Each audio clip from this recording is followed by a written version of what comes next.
Good morning. If you'd rise for the pledge from Commissioner Barth. I pledge allegiance to the flag of the United States of America and to the republic for which it stands, one nation under God, indivisible, with liberty and justice for all.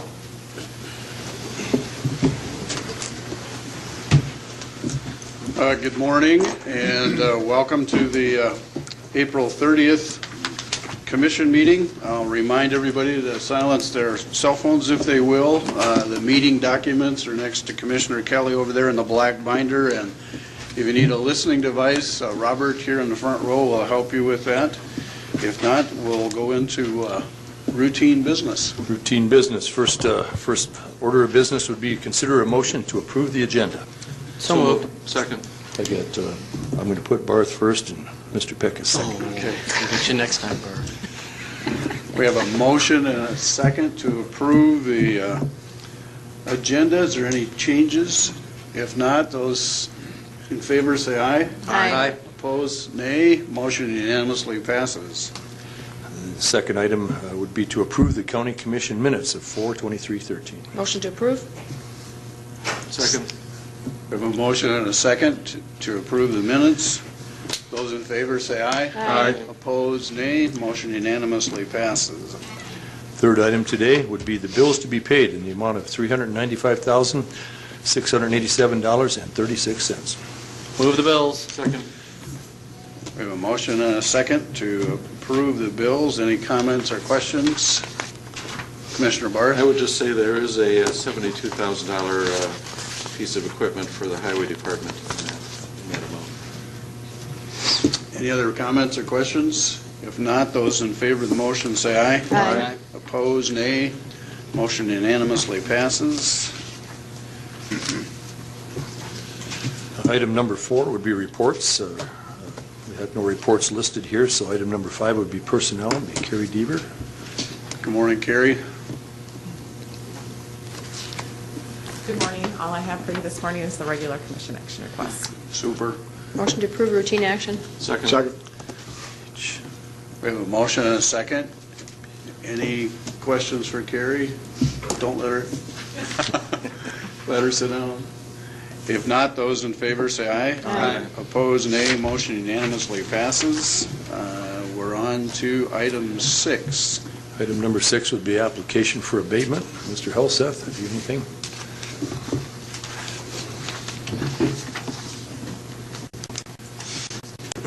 Good morning, Commissioners. I believe this is Commissioner Kelly's wanting to bring this back up for reconsideration, so my part's done. Before we get started with detailed questions and conversations, I've asked the state's attorney for an opinion on bringing this back to us, and because this generally doesn't happen, frankly. Kirsten, if you'd be so kind to summarize what you found. Sure. Thank you, Chairman. I conducted some research on the question that's before you, as I understand it, it's the power for the commission to abate property taxes in this situation. And I think the commission's all familiar with the factual background of that. I won't go into that too much. I'll just say, as a legal matter, kind of give you a roadmap of as I understand the question here. The property at issue here was declared property tax exempt under SDCL 10-4-9.1, and that's when a public charity owns the property and it's used as well for charitable purposes. And you may recall, as you sat as the Board of Equalization, you approved that going forward, that had that status. In the law, there are very limited grounds on which you can do abatement of property taxes after the fact. There are 6 of them, actually. Only 2 of them here arguably apply. That's where an error is made in the extension of the tax, or the complainant and property are exempt from the tax. Now, you can find that the property was within that charitable exemption if you find the facts warrant that was within that exemption during year 2012, when the property taxes attached during 2012, I believe you would have the authority to abate tax year 2012 only based on the ownership and the use for a charitable purpose, if you find that under the facts presented. All the others, it's my legal opinion that you're without authority to abate those because there's really no evidence that's been given that any of those 6 grounds apply in years before 2012. Again, I'll reiterate, you extended that property tax exemption from 2013 forward based on action at equalization, and I'd also remind you that the statute is very clear that you may approve the abatement, so it is within your discretion, even under those circumstances for 2012. Thank you, Kirsten. I think that opinion is similar to the one that we received from Gordy way back when, before he left to become a judge. And do you have questions for Kirsten? Commissioner Heiberger? I just have a comment, well, that it's a question, and that was that the nonprofit status was not granted, maybe it is a question, until September of 2012. I mean, that's the way I'm reading our minutes. And that's Is that correct. what you found too? Under case law that I've found, taxes are considered attaching to a property when they become due and a lien could attach. For the case of 2012 taxes, that would be on January 1st of 2013. Oh, okay. So it's the status at that point that I think is legally relevant for 2012 tax year. I'm sorry. Commissioner Kelly? Well, I brought this back because we had a 3-person panel the day we acted on it. And since there's been some conversation, I thought maybe we ought to at least revisit it with the full commission here. According to what state's attorney says, I don't think there's any issue that we could perhaps abate 2012, and I'll make a motion when you're ready for a motion, but make a motion to abate those, and the others are still due and payable. I wasn't on either side of this thing when I asked to bring it back. It was simply I wanted to get it back to the commission for discussion. Other questions for Kirsten? Thank you. We have the petitioners here this morning. If they would like to make comments, we'd certainly like to hear that before we ask for a motion. If not, you don't need to do that, but you can. And you do need to introduce yourself and give your address, even if we all know who you are. Deb Klebanoff, 25293 473rd Avenue in Baltic. And the only other thing, we've read all of the laws too and so forth, and it pretty much looks that way. As much as a person might try to stretch some of those, they really can't. But the other thing I would ask you to consider might be the interest and fees on 2008 through 11, which is another, I think, $1,500. We're just trying, because it's my understanding that whatever you come back with, we can then go and make payment arrangements to deal with it and get it done and be done. But if we could be talking about the amount of tax that's owed, that's all, not interest, if you could consider that. Okay. Question, Deb, I think we have a couple of questions. Sorry. Actually, my question was for Heiberger. Kirsten. Oh, okay. Just a second, if you would, please. Go ahead. Oh, I had a phone call yesterday with the office, and that was exactly my question, and I was told, and so I'm checking with you, that we cannot abate the fees. That's what my understanding is, Okay. that you're without authority to abate fees and penalties at this point on those tax years. Thank you. Commissioner Peckus? Deb, I was wondering, did you make an application as an outside agency this year? That's the other thing, yes. Good. And that was actually due this morning by 9 o'clock. It was emailed in. So hopefully that can help us take care of what cannot be abated. Okay, all right. Thank you. Thank you. Other questions for Deb? We do appreciate all your hard work and changes you made, obviously. I appreciate everybody's consideration and many conversations too, so we'll do what we can do to get it handled. Well, you've been Commissioner Kelly? I'd make a motion then to abate the 2012 taxes due in 2013. Second. I have a question. Does that include any interest? No. Okay, I just want to clarify. Abate the 2012 interest, yes. Okay. And my records show that that amount is $2,438.81. Maybe Kyle's going to have to, is he still? Well, it's Kyle's sheet, so.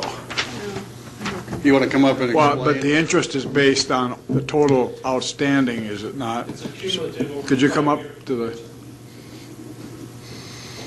so I think the interest would have to be recalculated on the, is it 3 prior years?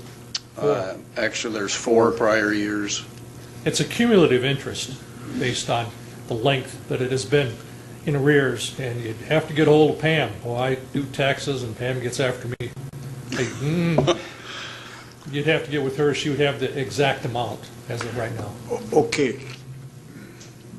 Oh, the 2012 taxes are not even Well, due. there's no- there They're wouldn't be any due interest on now, it. but actually, the interest is only for the other 4 years. Right. Right. So, yeah, my motion will stand at just abating the 2012 taxes.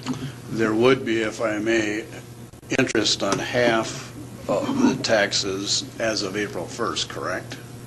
As of May 1st. May, that's correct. Okay.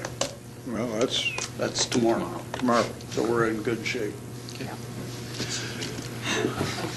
We are. Give me a second. As far as timing goes. Any other comments, Commissioner?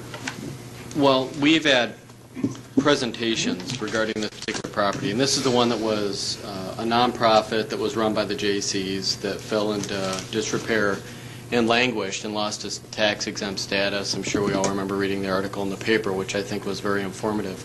I do think that's important that this commission did, in fact, move it back into its exempt status with what was visioned by Deb and her organization about having a retreat for, I'll say the artistic community in Minnehaha County. And I do think that we have to champion this endeavor as well as acknowledge the fact that there are taxes that need to be paid.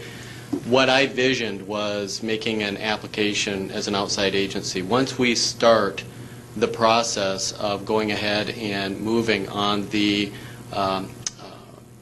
unfortunately, the foreclosure of that lien on the property, then we can actually enter into some sort of payment arrangement. Now, whether or not that can encompass some of that outside agency money that may or may not be granted through the budget process, that would help. Because remember, 70 cents of that tax dollar goes to the school districts. And we are responsible to collect every property tax dollar, not only for the county, but also for the school districts that are out there. So I would hope that this commission does think thoughtfully and long and hard about whether or not we can embrace this particular endeavor. Thank you, Commissioner Peckus. Any other comments? Anyone from the audience want to make any comments? If not, we have a motion and a second to abate the 2012 taxes of $2,438.81 and let the remaining balance from 2008 through 11 stand, correct? I think we'll do a roll call vote since this has been brought back for the second time. You ready? Barth. Aye. Hybert. Yes. Kelly. Aye. Peckus. Yes. Bennigan. Yes. Motion unanimously passes 5-0 to abate 2012 taxes. And thank you again for all your hard work and for coming back again. We appreciate that. Next item, number 7, under notice and requests, would be the first reading and authorize county auditor to publish notice of hearing to consider rezoning number 13-03, rezoning property from the A1 Agricultural District to the C Commercial District. Property described as Tract 2 of Rose Addition in the northeast quarter and a portion of Tract 1, Dockendorf's Addition in the northeast quarter, all in Section 26, T10 or T101 North -R 48W. Good morning, Commissioners. Good morning, Pat. Pat Herman for Minnehaha County Planning. This is a first reading today for a request to rezone property in Rowena, shown outlined on white on the map. The petitioner's land is currently zoned A1 agricultural. They're requesting to rezone it to C commercial. You look at the map, the red color is existing zoning for commercial in Rowena, and the purple is industrial. The yellow is residential. The future plans for this lot from the petitioner, Paul Rowe, is to construct mini storage units. That would require a conditional use permit. This is in the Red Rock corridor, so they would have to meet the design standards of that corridor. There are two houses just south of the subject property, and the buffering would come into place then with the Red Rock corridor to create a barrier between the two houses and the mini storage units. This was before the Planning Commission on April 22nd, and it was on the consent agenda. There was no one there in opposition, and so it comes to you with a unanimous recommendation of approval. So today, as the first reading, we're asking the auditor to publish notice of a public hearing on May 21st at 9:15 a.m. in the same meeting room. Thank you, Pat. Does anyone have questions of Pat this morning? What's the zoning on that little triangular piece that's left now between the commercial and this? Is that residential? That's residential, but it's zoned agricultural Ag, at this okay. point. Mr. Chairman, I'll make a motion to approve publication. Second. I don't think you need to. You don't need to? Just Yes. first reading. It's first Well, reading. then I do okay. have a question for We do Pat. have a motion. Commissioner. We need a motion. Oh, we Yeah, need a actually, motion we had a for- Yeah, we do need To a publish. Yeah, but Yes. let's go back to, first you had a question, I believe. I do have a question. We got rid of one of those streets there, but that street that's shown there still exists? Yeah, Douglas Avenue exists, and it's in pretty good shape. Thank you. Any other questions? We do have a motion and a second to I don't think publish we do. Yeah, we for May We do. 21st. Sort of in and out. Okay. I think we'll do it just since we have difference of opinion here. Is that okay? Those in favor of publishing the notice of hearing for May 21st, say aye. Aye. Opposed, nay. Motion unanimously passes. So Mr. Barth made the motion on that, Mr. Chair. And I seconded it. And Cindy second. Very good. Item B would be to authorize the county auditor to publish notice of hearing for a special on-sale wine retailers and special off-sale package wine dealers license for the Siouxland Renaissance Association at 9 a.m. Tuesday, May 21st of 2013. Any Move to questions? set the hearing. We have a motion. Do we have a second? Came from Bonnet. Second. A motion and a second to set the hearing date of the on-sale wine retail and off-sale package for the Siouxland Renaissance for May 21st. Those in favor, say aye. Aye. Opposed, nay. Motion unanimously passes.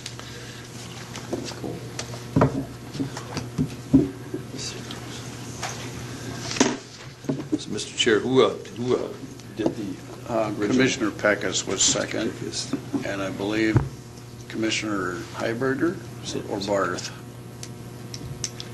Nobody's shaking their Nobody's, head. I did. nobody's taking. Are you talking about Kelly. motion? Dick did. Okay, very good. Maybe to help our new clerk this morning, you ought to give your name when you make the motion in the second, Exactly. so you can keep up. I'm not quite as fast as your other one. I think we already noticed. About 15 minutes ago. We do have a motion and a second. Those in favor say aye. Aye. Opposed, nay. Good. There's no planning and zoning notices, no petition for compromise. We do have an opportunity for public comment for any person who wants to speak about anything other than what's on the agenda. Good morning, Lynn. Good morning, Commissioners. Lynn DeYoung, Emergency Management. I just didn't have time to prepare a memo because of things going out in the field, but as you've heard, representatives from FEMA, the state of South Dakota, and the county will be out doing what's called a preliminary damage assessment today out in the rural area, and we will visit Garrettson, Brandon Valley Springs. We may also stop at the county highway shop. and then possibly out in the Split Rock Township area. And basically what that is after you declare a disaster, the state of South Dakota has 30 days to go out and collect financial information that backs up that disaster resolution. So today we'll be meeting with the township, the finance officers and anybody else within their organization, maybe the clerk or so, that keeps those records, just so we can back up our disaster resolution. Not only will that be happening here in Minnehaha County, but also those other counties involved, including Lincoln County, Turner County, Cook, Hutchinson, and then there's a couple out West River that may qualify also.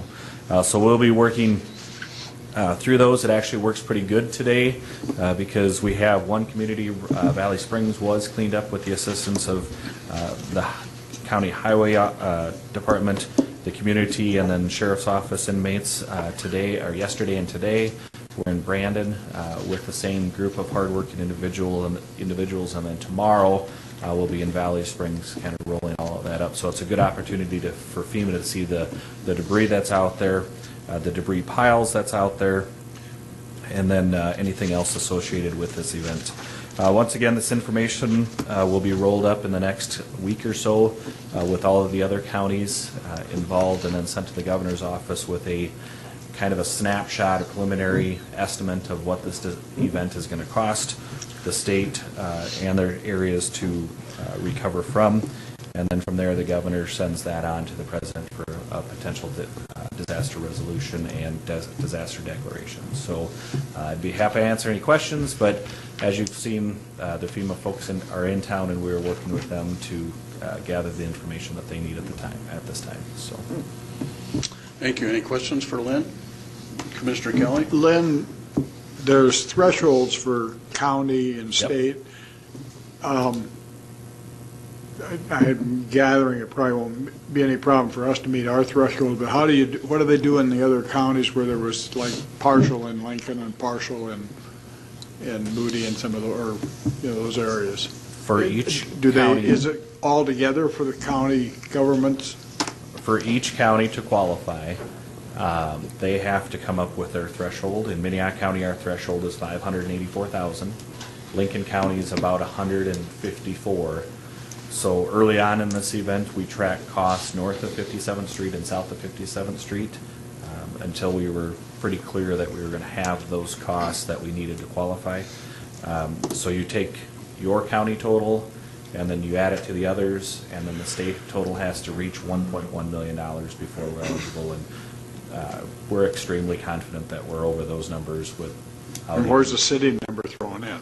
The city is part of our number. Okay. So we would take the city of Sioux Falls, Brandon, Split Rock, Valley Springs, and then even Minnehaha County's costs, add those together, and our total number. And then each agency, FEMA will work with each level of government and do what are called project worksheets to come up with the exact amount. The one thing in the city of Sioux Falls, obviously, is their first 6 months, or their first 6 to 10 days were force account, which means their own people doing it plus contractors' costs. The next, through the extended period, is an actual contract that's been competitively bid, and everything to come up with those different agencies that you see out on the streets today. We're not doing that in Brandon and Valley Springs and those other communities just because it doesn't make sense. That the amount of debris that's there is significant for that community, but not significant enough for a contractor to be able to come in and make any financial gain on it. So, did that answer your question? Yeah. Okay. Thank you, Lynn. Any other questions for you? Well, Commissioner Peckus? And isn't it true that any money that we do receive from FEMA that should go, for example, to the city of Sioux Falls, that obviously would help the city, but my understanding is that that money needs to be properly accounted for, and that would go to our auditor's office, and this commission then stands responsible for any sort of legislative audit that should come back for a review. We have a portion of that, right, but not the entire thing, because like I said, we have a portion of it, but not the entire thing. So both governments will actually be responsible and everything. And that's why we sit hand in hand at the same table at the Emergency Operations Center and work through those contract issues and some of those things, so that we ensure that both of us come out of this just as well as we went in. Actually, the last time I checked the regs, I think ultimately the county is responsible for those numbers that are provided from the city. Yeah. And like I said, there's, that's why when this happens, all three, state, county, Right. fed, along with the city, are sitting there to ensure things happen the way they're supposed to. And, you know, one of the interesting things too is even within the city, they have a debris clearance contract with the big trucks. They have a tree trimmer contract, and then they have a third contract is for monitors, and the monitors go out and watch each one of those because the federal government has learned that if you don't monitor your contractors, that things happen. Now, we don't think that that happens here in the state of South Dakota, but the feds say this is part of the process. So we go through that process to ensure that all those dollars that are spent by local government come back the way they're supposed to, and that there's no questions involved. So the one thing too is hopefully, even though it seems like a long time, FEMA does put a 6-month time frame or window on debris removal, and that's what this operation is. So hopefully at the end of 6 months we can be done instead of some of the long-term infrastructure rebuilding that you see as a result of other significant natural events. Thank you, Lynn. Any other questions? Thank you for your hard work. Thanks. Any other opportunities for public comment? Must be warden for the day today, right? Correct. Darren Young, still your warden of the jail. So I just wanted to take a moment here to publicly thank, starting off with the sheriff and Michelle, for the opportunity to come down to the county and be the warden down here, learn another aspect of the criminal justice system. I've talked to them privately and given them my thanks as well, but I think it's deserving to be public as well because they took a chance on me, and I hope I did well for them, and it has been a great benefit to my career as well.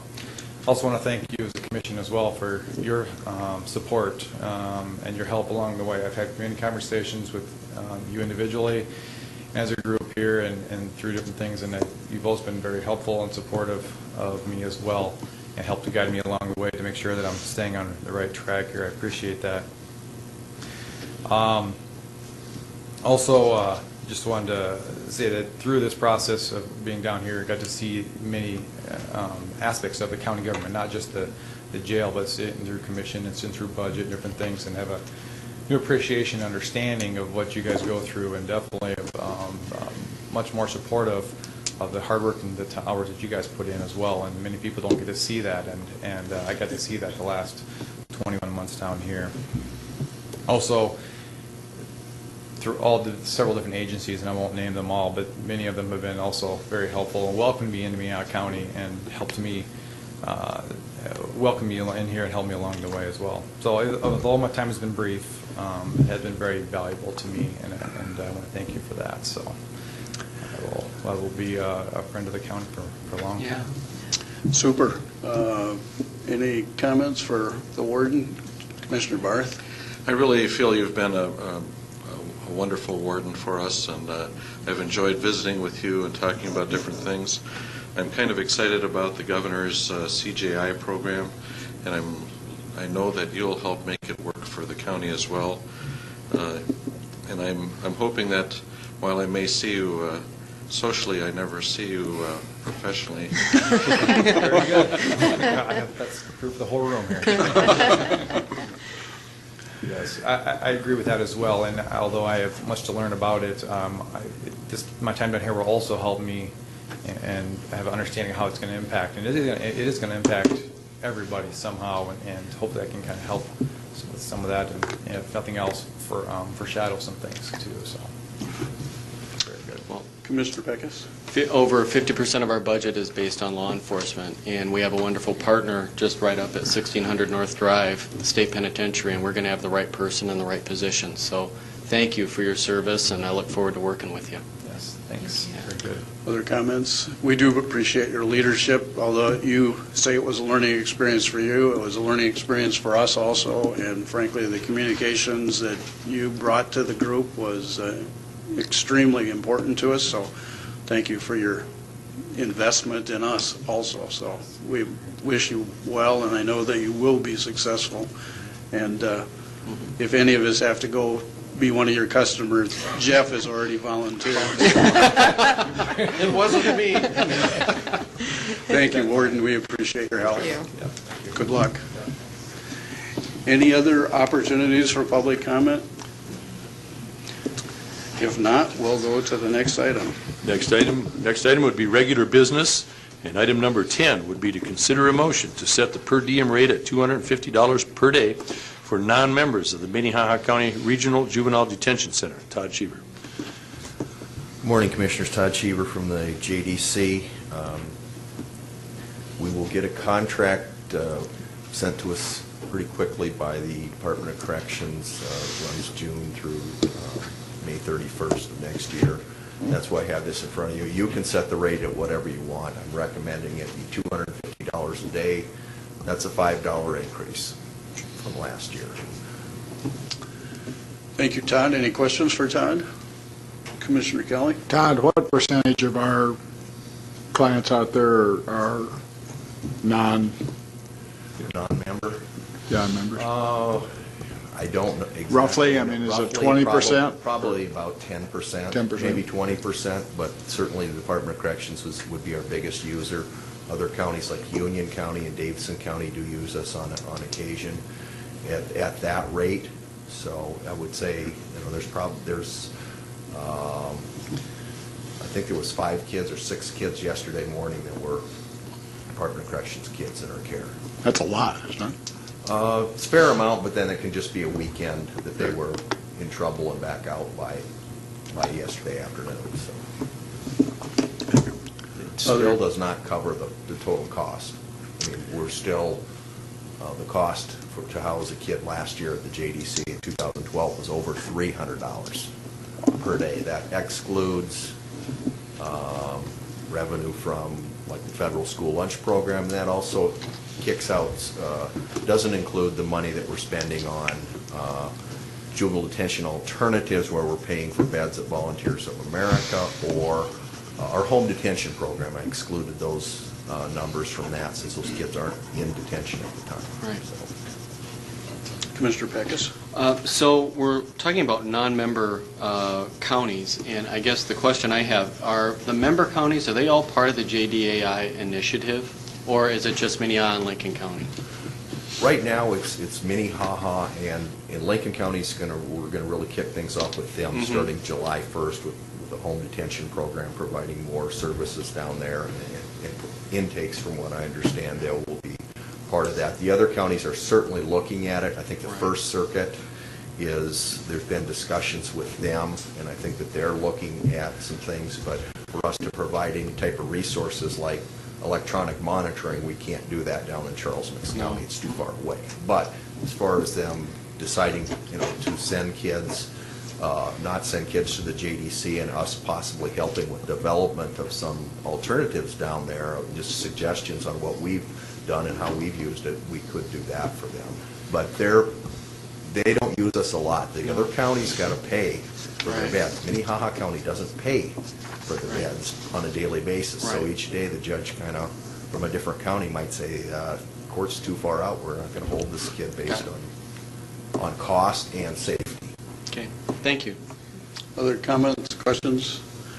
I guess, when you say that Minnehaha County doesn't pay for that, I have a little bit of a concern, because obviously it cost us significant dollars from a capital expenditure and depreciation to replace the equipment, facility, and all that kind of stuff. So we do have a cost, so to speak. Right.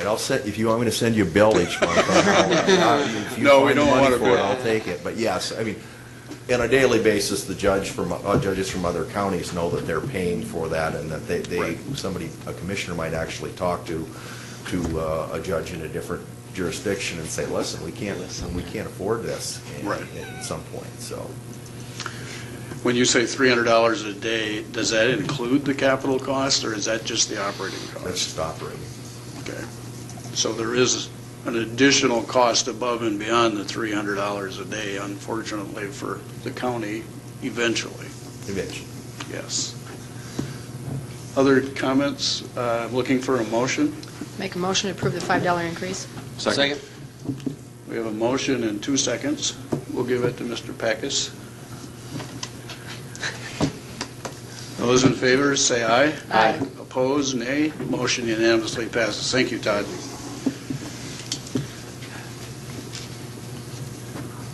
We'll go to item number 11. Item number 11 is to issue a proclamation declaring the month of May as Building Safety Month in Minnehaha County on behalf of the Planning and Zoning Department. Paul?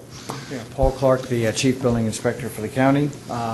Minnehaha County is a member of the International Code Council, and every May, the council, from a nation standpoint, proclaims Building Safety Month, and so our department is asking the commission to vote locally here for Building Safety Month, and we will put posters up in our department and hopefully maybe down the hallway to try to promote building safety here in the county. And so tomorrow, that would be the kickoff, as well as we're going to adopt the new I-codes, and I appreciate you voting earlier this month to approve those. Those are important to keep up with our communities here in South Dakota as well as around the country. So there's a proclamation. I've asked the chairman if maybe some of the other commissioners can each read a paragraph and not have this southern guy speak all of them. So. What's the flavor? Would you each like to read a paragraph, or would you like to hear the southern accent? I'll read a paragraph. Okay, we'll make your life a little easier, Paul. Thank you, sir. Commissioner Kelly, if you'd like to start with the first paragraph, and we'll just go down the line with the commissioner. Whereas Minnehaha County's continuing efforts to address the critical issues of safety, energy efficiency, and sustainability in the built environment that affect our citizens to give us confidence that our structures are safe and sound, and whereas our confidence is achieved through the devotion of diligent guardians, building safety and fire prevention officials, and others in the construction industry who work to ensure the safe construction of buildings, and whereas the international codes, the building codes adopted by Minnehaha County, provide safeguards to protect the public from natural disasters, and whereas Building Safety Month is sponsored by the International Code Council to remind the public about the critical role of our code officials who assure us of safe, effective, and livable buildings, and whereas Building Safety Month, code officials keep you safe, the theme for Building Safety Month 2013 encourages appropriate steps everyone can take to assure that the places where we live, learn, work, worship, and play are safe and sustainable, and recognizes that countless lives have been saved due to the implementation of safety codes by local agencies. now therefore the Board of County Commissioners proclaims May to be Building Safety Month for Minnehaha County, proclaim this 30th day of April 2013. Thank you, Paul, for coming. Thank you for your work. We need to have a motion on that, don't we? We need make a motion and a second. Barth makes a motion to approve this resolution. second by Heiberger. We have a motion and a second to approve the proclamation. Those in favor say aye. Aye. Opposed, nay. Motion unanimously passes. Item number 12 will be the presentation of the 2012 annual report of the Minnehaha County Public Defender's Office. Tracy?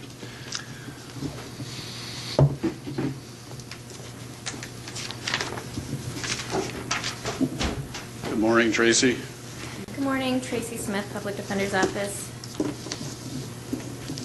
I'm here today to present the 2012 annual report and caseload analysis for the Public Defender's Office.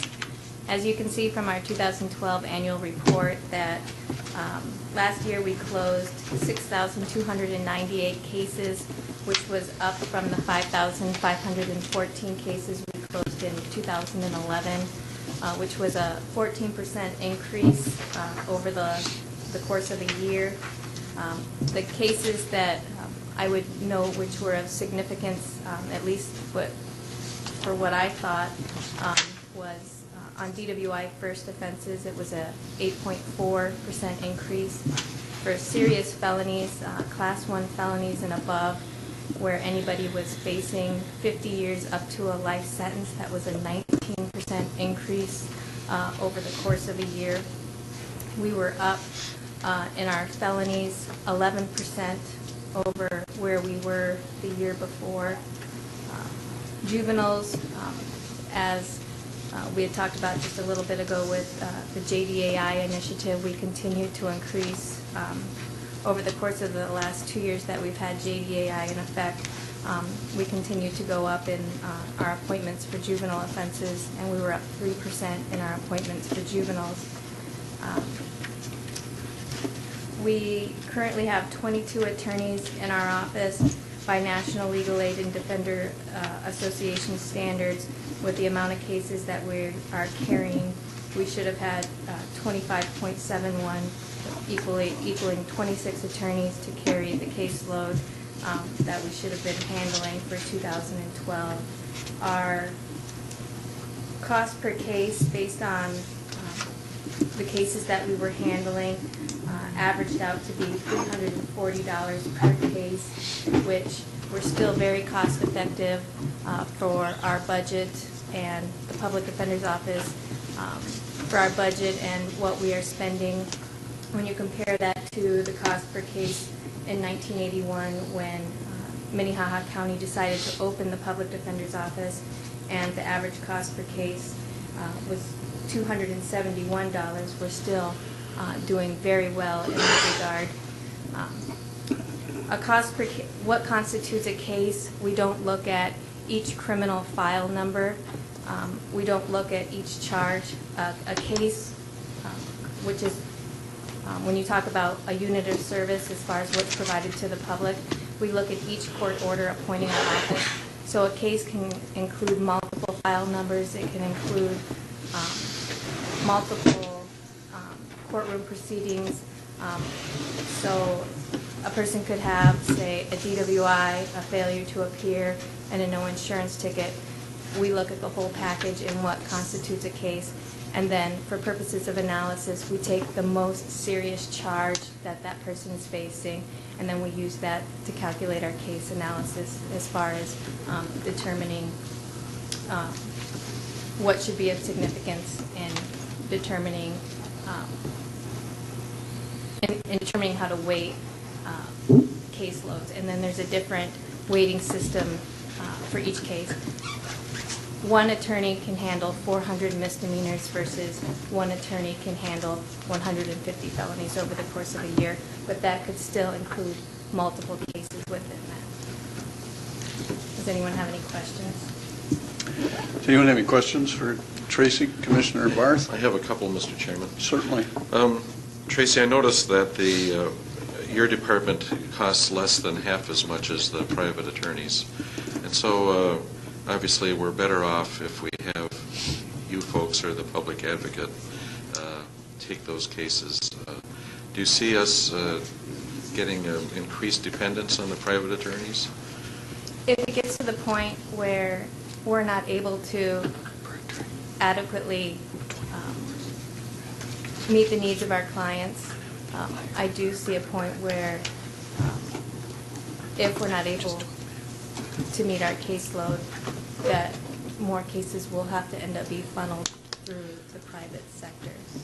Tracy, on an anecdotal basis, because I doubt if you have any statistics, have you seen any effect from the Safe Home project on your clientele?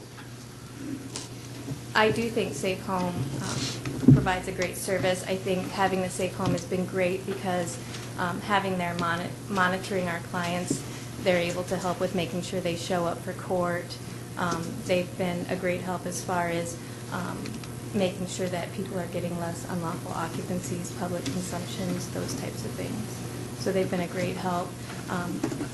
I've had one client that I was able to refer to them yesterday who keeps getting picked up over and over and over on unlawful occupancy charges here at one of the local businesses, and was able to refer this particular client to Safe Home, and hopefully by getting him into this program, he will hopefully keep this store owner happy, and at the same time will be able to help my client get into this program so that he will somewhere else to go. Going through the jail and end up with costing the county, I don't know what it is, $70 a day to be in jail for weeks on end. Each time he gets arrested on these Class 2 offenses and having to go in front of the judge, each time he gets appointed me to represent him, he's having to pay $82 an hour for an attorney. So I know a lot of people are frustrated with this particular client. So I know that just having Safe Home there is a great service to a number of these types of individuals. I guess, one of the things that has always got my goat is the cost of alcohol in our community. And, just last year in your department alone, well, in public defender, public advocate, the private attorneys, almost, $3.3 million. And, clearly we get no revenue from alcohol, and yet it's an incredible cost to our community. It's not a question. But I would ask, do you have any idea on how Governor Dugard's CJI plan may affect your group? At this point, it's too early to tell. I'm very, I'm looking forward to all the programs and that the Criminal Justice Initiative came up with. There's a lot of talk about probation and drug courts. I think Second Circuit has one of the best drug court programs in the state, and I think it's very receptive. He's very receptive towards treatment as opposed to incarceration, and I think that will reduce recidivism and also reduce the need for incarceration and hopefully relieve some of the burden on Minnehaha County and the cost of incarceration and the cost of continuing to have people funneled through the state's attorney's office and funneled through our office. So I'm hopeful, but I think it's too early to tell. Thank you. Any other questions for Tracy? If not, thank you. We did get a copy of the report that we can all spend more time looking through, and we do appreciate your time this morning, so thank you for coming. Thank you. Item number 13 would be the Minnehaha County Commissioner Liaison Reports. Does anyone have any liaison reports this morning? Commissioner Barth? I apologize, I do have one. I went to a rural ambulance association meeting this week, and they all reported great success in raising money from the townships, something we've asked them to do. And of course, they've turned in their applications for county funding going forward, and they're hoping that the fact that they've done this will encourage us to smile upon them. There was quite a disparity between the way the different counties, different services tried to raise money from the townships. One ambulance district would write the township and say, we'd like a contribution, and the townships would send them $20, just like it was for a Little League team. And the other ones would say, we want $100 a section. And that's the tendency that they have going now, is that and some that have smaller areas are actually getting more than $100 a section. So they've really stepped up to make the effort to fund themselves, and I think we should appreciate that. Thank you. Any other liaison reports, comments?